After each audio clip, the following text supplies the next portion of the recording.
SC ST बच्चे हैं उनसे हम फ़ी लेते ही नहीं, हम फ़ी ही नहीं लेते। शायद ऐसा एग्ज़ाम्पल पूरे भारत में आपको नहीं मिलेगा। हर जगह क्या होता है कि जो बच्चे रिजर्वेशन वाले आते हैं वो पहले फ़ी पे करते हैं, फिर उनको रिम्बर्स किया जाता है। तो हम नहीं करते ऐसा। बड़ी खुशी होगी ये जान के कि हमने स्टूडेंट रिलेटेड खाली फ़ी वेवर ही नहीं देते, हम फाइनेंशियल सपोर्ट सिस्टम इतना है हमारे यहाँ, हम बच्चों को 10,000 पर मंथ देंगे और उन बच्चों को एडमिनिस्ट्रेटिव एक्सपोजर और उनकी ट्रेनिंग देंगे हम अलग अलग डिविजन्स में। One of the first universities amongst 44 colleges and departments included, we were one of them to have been given item. बहुत सारे एलिजिबिलिटी के क्राइटेरिया थे, बहुत सारे क्वालिटी के क्राइटेरिया थे, उसको पार करते हुए हम ये प्रोग्राम लेके आए हैं। नमस्कार, स्वागत है आपका doctor BR Ambedkar university Delhi के पॉडकास्ट प्लेटफॉर्म पे। ये हमारा पहला पॉडकास्ट है और हमारा सौभाग्य है कि विश्वविद्यालय की कुलपति महोदया आज इस पहले पॉडकास्ट में हमारे साथ जुड़ रही हैं। मैम, बहुत स्वागत है आपका इस पॉडकास्ट प्लेटफॉर्म में। यूनिवर्सिटी ने एक नई शुरुआत की है और आपके दिशा निर्देशन में जिस तरीके से जो एक्स्ट्रा करिकुलर को करिकुलर एक्टिविटीज़ हैं उनको लेके स्टूडेंट्स ही ये सारी चीज़ें कर रहे हैं, कैसा लग रहा है कि नए पॉडकास्ट प्लेटफॉर्म के लिए? नमस्कार सबको। It's really very exciting to know that the students are taken this initiative. That's wonderful and great. In fact, universities are driven by the strength of the, not only the strength, their potential, their creativity, their innovation in terms of their participation in any activity of the university. So while students have been taking initiative, it's a proud moment for all of us.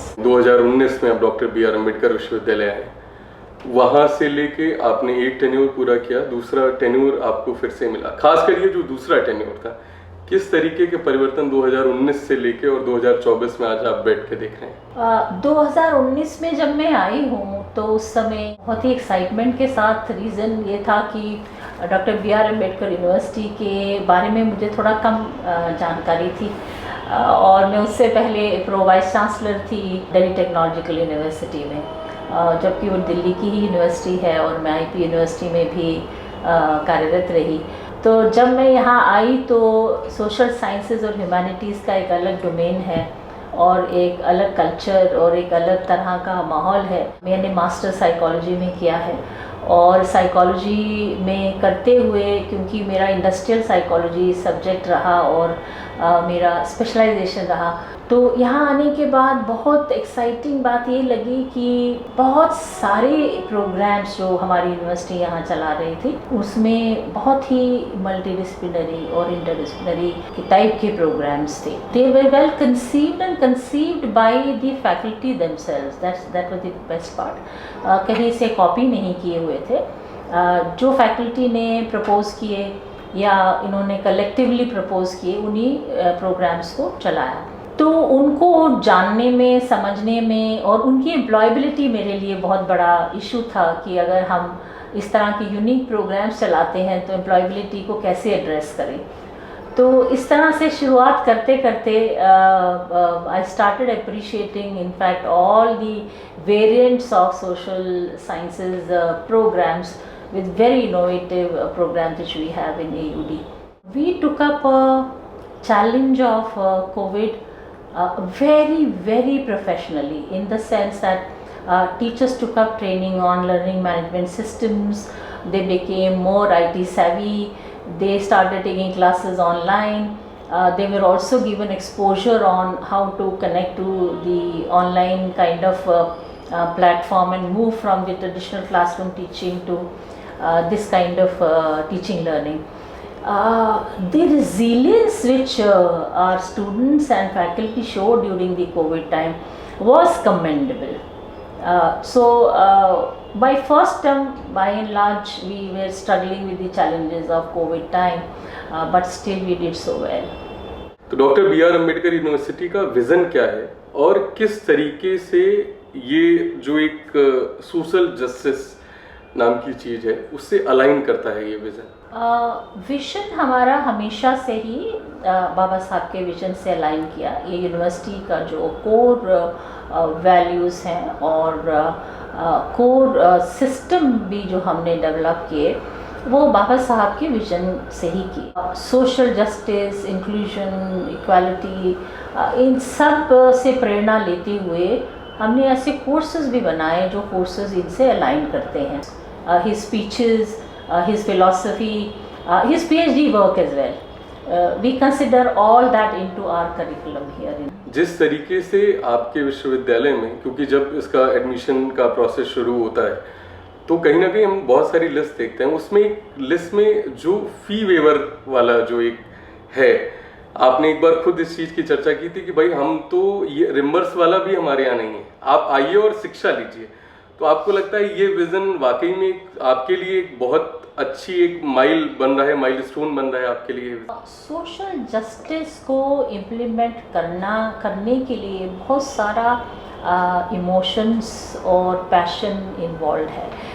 ये word छोटे छोटे हैं पर इनकी implication बहुत बड़ी है। तो हमने अपनी यूनिवर्सिटी में इसको रियलाइज़ करने के लिए अपनी पॉलिसीज़ ऐसे बनाई जिसमें we are actually giving justice to our students coming from under privilege background, students coming from rural background, students coming from से government school backgrounds, because they are the ones who majorly are part of our university. हमने जो SC ST बच्चे हैं उनसे हम फ़ी लेते ही नहीं हैं, हम फ़ी ही नहीं लेते हैं। शायद ऐसा एग्ज़ाम्पल पूरे भारत में आपको नहीं मिलेगा। हर जगह क्या होता है कि जो बच्चे रिजर्वेशन वाले आते हैं वो पहले फ़ी पे करते हैं, फिर उनको रिम्बर्स किया जाता है। रिम्बर्समेंट 2 लेवल का होता है। एक तो ये है कि यूनिवर्सिटी अपना मैकेनिज़्म बनाए और उनको दे, जो कि बड़ा कम होता है। ज़्यादातर क्या होता है कि स्टेट फंडेड जो पोर्टल्स होते हैं, स्टूडेंट उन पे अप्लाई करता है।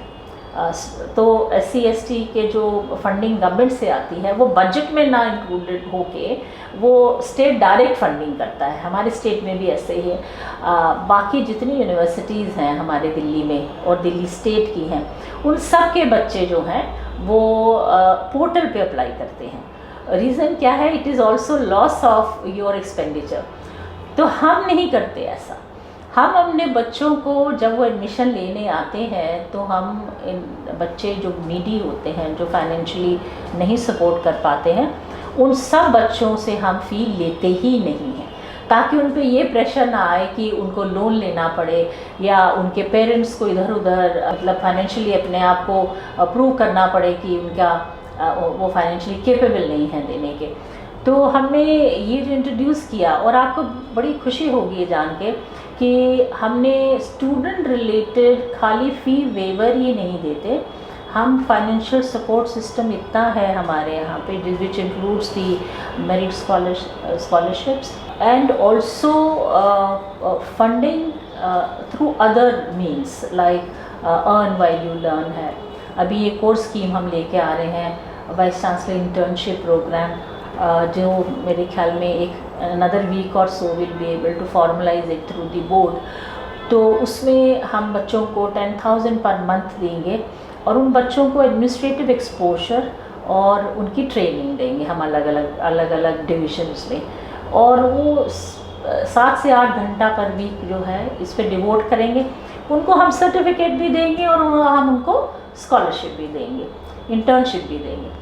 तो इनफैक्ट पूरा जो हमारा बजट है जो स्टूडेंट वेलफेयर पे खर्च होता है वो हमारा 39% बजट खर्च होता है, और हो सकता है इस साल का 40-42 के आसपास भी चला जाए, जो कि पूरे देश में आपको नहीं मिलेगा। तो ये हमारा एक प्रयास रहता है कि हम अपने बच्चों को जो है फाइनेंशियली किसी भी तरह से, कोई भी बच्चा इस कारण से ना पढ़ पाए कि उसके पास पैसे नहीं थे, ऐसा नहीं हो पाता हमारे यहाँ जो कोर्सेज हैं वो काफ़ी डिफरेंट हैं, और डिफरेंट क्या, वो यूनिक कह सकते हैं। तो कुछ ऐसे यूनिक एकेडमिक प्रोग्राम्स जिनके बारे में आप बताना चाहती हूँ, और वो कहीं ना कहीं कैसे जो ट्रेडिशनल ऑफरिंग्स हैं उनसे कैसे वो तालमेल बैठता है उनका। जो कन्वेंशनल प्रोग्राम्स हमने शुरू किए हैं उनका जो करिकुलम और फ्रेमवर्क है वो हमने सबसे पहली बात तो एम्प्लॉयबिलिटी से जोड़ा है। कोई भी प्रोग्राम, कोई भी कोर्स ऐसा हम ऑफ़र करना ही नहीं चाहते जिसमें कि बच्चे की प्लेसमेंट ना हो पाए। सो प्लेसमेंट हमारी प्रायोरिटी रहा है और इसीलिए कोर्सेज को हमने फिर जो ट्रेडिशनली चला भी रहे थे और जहाँ एम्प्लॉयमेंट नहीं आ रही थी, ऐसे बहुत सारे हमारे इंटरडिसिप्लिनरी प्रोग्राम्स थे जहाँ पे प्लेसमेंट नहीं हो रहा था, तो हमने उनको भी अपडेट किया है, उनको भी रिवाइज़ किया है, स्किल कंपोनेंट डाला है उसमें, डिसिप्लिन स्पेसिफिक जो कि रिक्वायरमेंट मार्केट का है वो उसको हमने डाला है, ताकि बच्चे को एम्प्लॉयमेंट तो मिलना ही चाहिए ना, नहीं तो एजुकेशन का फ़ायदा क्या है। जो प्रोग्राम्स चल रहे थे उनमें नए कोर्सेज तो इंट्रोड्यूस किए और नए कोर्सेज भी लाए हमने बहुत सारे। स्कूल ऑफ वोकेशनल स्टडीज़ में हमारा BVOC का एक प्रोग्राम लाए हम, अकाउंटिंग एंड फाइनेंस, क्योंकि मैं खुद मैनेजमेंट बैकग्राउंड से हूँ और मुझे मालूम है कि मार्केट में अगर सबसे ज़्यादा एम्प्लॉयबिलिटी है जिसमें हमें बड़े बेसिक स्किल्स रिक्वायर्ड हैं, जिसमें आपको MBA करने की ज़रूरत नहीं है, जिसमें आपको बहुत हायर एजुकेशन की ज़रूरत नहीं है, ग्रेजुएशन लेवल पे भी अगर फाइनेंस और अकाउंटिंग का कुछ करते हैं तो आपके लिए जॉब अपॉर्चुनिटी बहुत है। तो हमने अपने यहाँ BA course accounting and finance शुरू किया। इसी तरह से भारत में टूरिज़्म पोटेंशियल बहुत है, इंटरनल टूरिज़्म का ग्रोथ रेट भी बहुत ज़्यादा है, डोमेस्टिक टूरिज़्म जिसको कहते हैं, और इंटरनेशनल टूरिज़्म का भी बहुत पोटेंशियल है। तो हमने एक MVOC प्रोग्राम टूरिज़्म और होटल मैनेजमेंट का यहाँ शुरू किया है। तो उससे हमें उम्मीद है, हालांकि the response reaching out to public has been a challenge, but we started this programme as well. फिर हमने क्रिमिनोलॉजी में मास्टर्स प्रोग्राम शुरू किया। आपको ये बता देना बड़ा ज़रूरी है कि क्रिमिनोलॉजी में मास्टर्स प्रोग्राम पूरे देश में बहुत ही लिमिटेड यूनिवर्सिटीज़ में है, बहुत लिमिटेड यूनिवर्सिटीज़ में है। NLUs जितने भी देश में रहे, नेशनल लॉ यूनिवर्सिटीज़, इनके साथ मेरा एसोसिएशन रहा, तो जब वाइस चांसलर से बात होती वहाँ तो वो लोग कहते थे कि आप लोग इनिशिएटिव लेकर के कुछ इस तरह के प्रोग्राम क्यों नहीं शुरू करते। तो हमने अपना मास्टर्स क्रिमिनोलॉजी शुरू किया in collaboration with NLU Delhi. तो NLU दिल्ली के साथ हमारी पार्टनरशिप है और वो प्रोग्राम हमारे school of law and socio political studies कहते हैं उसको, तो उस स्कूल में हमने ये मास्टर्स प्रोग्राम शुरू किया। ये बहुत बड़ा गेम चेंजर रहने वाला है, मेरा मानना ये है। दिल्ली जैसी जगह में एक मास्टर्स प्रोग्राम क्रिमिनोलॉजी में जो NLU डेयर नहीं करती ऑफ़र करने की, हमने उसे ऑफ़र किया। इसी तरह से हमने BA पॉलिटिकल साइंस शुरू किया, हिंदी में BA और MA शुरू किया, जो कि ट्रेडिशनली अभी यहाँ नहीं थे। एक एजुकेशन में जो बड़ा प्रोफेशनल प्रोग्राम है ITEP का, इंटीग्रेटेड टीचर एजुकेशन प्रोग्राम, हम देश में one of the first universities amongst 44 colleges and departments include, we were one of them to have been given उसमें बहुत सारे एलिजिबिलिटी के क्राइटेरिया थे, बहुत सारे क्वालिटी के क्राइटेरिया थे, उसको पार करते हुए हम ये प्रोग्राम लेके आए हैं। और ITEP हमारा प्राइमरी स्कूल स्पेशलाइजेशन और सेकेंडरी स्कूल स्पेशलाइजेशन के साथ है, तो वो हमारा शुरू हो चुका है और हम बहुत अच्छा कर रहे हैं ITEP में भी। इसी तरह से बहुत सारे प्रोग्राम्स हमने ऐसे लाए हैं जिनकी मार्केट में एम्प्लॉयबिलिटी पॉइंट ऑफ व्यू से हमें बहुत फ़ायदा होने वाला है आने वाले टाइम में।